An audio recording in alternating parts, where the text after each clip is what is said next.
go with me on this for just a second. Is Ryan Reynolds the male Taylor Swift? Wow. Is Ryan Reynolds the male actor version of what Taylor Swift is as the female pop star version? I don't know how I am so deep in this drama. I've tried chronologically to go like back in the timeline. This is the kind of news that typically I hear someone talking about and I'm so lost. I don't really know who we're talking about. I don't know what's going on. I'm not a tabloid guy. I listen to podcasts about interpreting scripture and apologetics and some politics sometimes. I'm not in I don't watch e-news, so how did I get in this? Well, one of the reasons is it's so pervasive. Like everyone everywhere is talking about this right now. There is drama between Ryan Reynolds, his wife, Blake Lively, that's one team, and actor, producer, Justin Baldoni, that's the other team. And what seems to be happening is a movie came out and Blake Lively was the love interest of Justin Baldoni, and things got really weird in the lead up to the premiere of this movie. And there were all kinds of rumors, and Blake Lively was kind of being a terrible human being in a lot of her interviews. And Justin Baldoni wouldn't even do press, even though he was like the guy who owned the rights to the movie and was the lead actor in it. And the red carpet was super odd. Eventually, Blake Lively and Ryan Reynolds, they sued Justin and I think the New York Times, something like that, for defaming her character. And I think at that point they thought it would kind of be over, but it wasn't. Because what ended up happening is Justin Baldoni, who happens to have a friend who's a billionaire, that is a billionaire with a B, decided they were not just going to take this lying down and basically countersuit. So it's all out in the open. We have so many of the text messages and the background details. And at first everyone thought Blake was the bad guy. And then they thought, oh, no, Justin's the bad guy. And then they thought, oh, no, I think Blake's the bad guy. And it turns out that likely Ryan Reynolds is the bad guy. Wow. And so all of this is very interesting. There are people who know so much more about this, and they have done really comprehensive breakdowns on this. And so you can go to a million channels. You can Google this, look it up on YouTube, and find out all the juicy details. And a lot of it is conjecture. The point I want to make is that Ryan Reynolds, who's Deadpool, right? He's worth $200 or $300 million. He owns overseas football clubs, he owns Mint Mobile, right? He's an A-lister. He's like one of the most popular, wealthiest people on earth. He obviously has a problem with Justin Baldoni. And the reason that I say Ryan Reynolds might be the male Taylor Swift, and it's not a compliment. Wow. Is because everyone in the world went and watched Deadpool and Wolverine. It's over $1 billion at the box office. It's one of the highest grossing R-rated movies of all time. And nobody saw it on first watch. But there was a character inserted into Deadpool. And allegedly, all the scenes of this new character were shot way late in the movie after all of this drama with Blake and Justin Baldoni had surfaced. And now that you know what's going on in this weird little triangle of Justin and Blake and Ryan Reynolds, it becomes unmistakably obvious that this entire character is there to mock and belittle Justin Baldoni based on the issues that were happening between Justin and Blake Lively, who again is Ryan Reynolds' wife. And so we're going to look at some of these scenes that everyone missed. Nobody really saw it, but Ryan is passive aggressively using his art to be subversive and passive aggressive towards someone that he has a problem with. Does that sound like anyone that you might know? That's what Taylor Swift does. Taylor Swift puts out an album and you listen to the whole album. I mean, you listen to it. I don't listen to it. I'm not a Swiftie. I'm sorry, Swifties. Come at me. I don't listen to it. And not that I don't know her songs. They're everywhere. I'm not a Swiftie. But you are, maybe. And you listen to the song and you go, oh my gosh, that was, a mediocre song. And then you listen to it again and it's like, oh my gosh, that whole song's about John Mayer. Wow.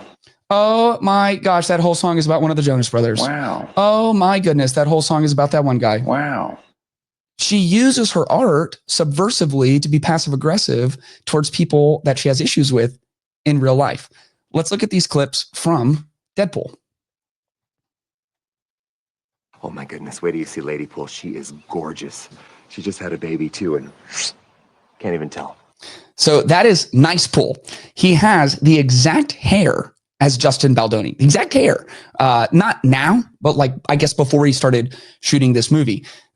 This is almost word for word in the text messages, the accusations that Blake Lively was making against Justin Baldoni, that like her baby weight was a problem and all of this. I don't think you're supposed to say that. That's okay.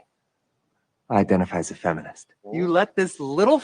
Okay, so Justin Baldoni, huge feminist. It's like his entire brand is that he is like a true blue, real life male feminist. Now, he's going to talk about Dogpool, this ugly, disgusting dog that's in the movie. And people think that this is Ryan Reynolds subversively talking about his wife, who was in this romantic movie with Justin Baldoni. Out Nice of your Pool. sight for 1 second, and she starts shopping for a new papa. Where's your mask? Come on, guys. If you can't be a responsible pet owner, then maybe you don't deserve this little unicorn. Guilty on all charges, Your Honor. It shan't happen again. You're gonna have to give me my dog back, though. If something should happen to you, I'd love to be her papa. What would ever happen to me? So the suggestion is all the conversations about the dog is kind of this subtext of these two men fighting over Blake Lively. Awkward. Lots of stuff. It costs nothing to be kind. Shutting the up is also free. You better hope that you don't run into the Deadpool core. If they could only process their childhood trauma, they'd go on one heck of a healing journey. Okay, so some of this is definitely conjecture and some of it is impossible to miss. So Justin Baldoni, again, guys, I don't know how I'm so deep in the freaking tea on this. Wow. I don't know how this happened. I started parting my hair in the middle and all of a sudden I know things about Blake Lively. Okay. So regardless, Justin Baldoni has talked widely and publicly about his process of healing from his childhood trauma so he could be a better and kinder person.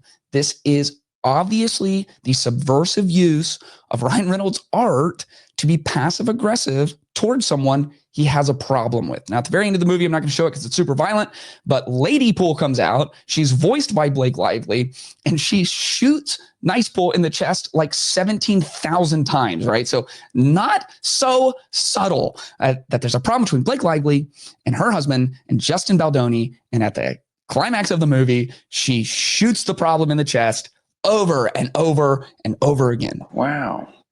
So why are we talking about this? Might be the question. If you've spent any time watching this podcast, we typically aren't going through tabloid gossip. We're talking about this, number one, because Ryan and Blake and Taylor Swift are all really good friends. And it's just shocking to me that I never saw it until now. But Ryan Reynolds is the male Taylor Swift. That's the conclusion I came to. He uses his art subversively to be passive aggressive towards others. And I'll tell you what I hate about this, because all the gossip and the lawsuits and everything, they're going to play themselves out. I think Ryan Reynolds might be the bad guy, which is a bummer because he's really likable. I love Wrexham FC. Like, I love that show. Him and Rob McElhenney, they seem really cool on there, you know. He's a huge star of the MCU. I like the Marvel movies. I think he might be the bad guy. We'll see. That will all play itself out. It seems undeniable that these are digs at Justin Baldoni in his art that he can do nothing about. I've always felt this way about Taylor Swift. Like, who would date her? Because if it doesn't work out, and it won't, but if it doesn't work out, she's going to destroy you. There's going to be 40 million 12-year-old girls singing songs about how terrible of a person you are. I don't like passive aggression. And I don't think it's biblical. I don't think it's a wise way of living. I think, Jesus said one time, let your yes be yes and your no be no. Like, say what you need to say. And we live in a world where kind of our culture has been emasculated. And I'm going to tiptoe into traditional gender stereotypes here. So pray for me. Statistically, we can look at personality and temperament, and women typically, not always, but typically are more conflict averse. And typically, throughout human history, they have not been prone to outright aggression, and certainly not physical aggression. So instead, they are passively aggressive, and they use things like rumors and character assassination and subversion and passive aggression. And then men historically have been more prone to active aggression, and so engaging in direct conflict.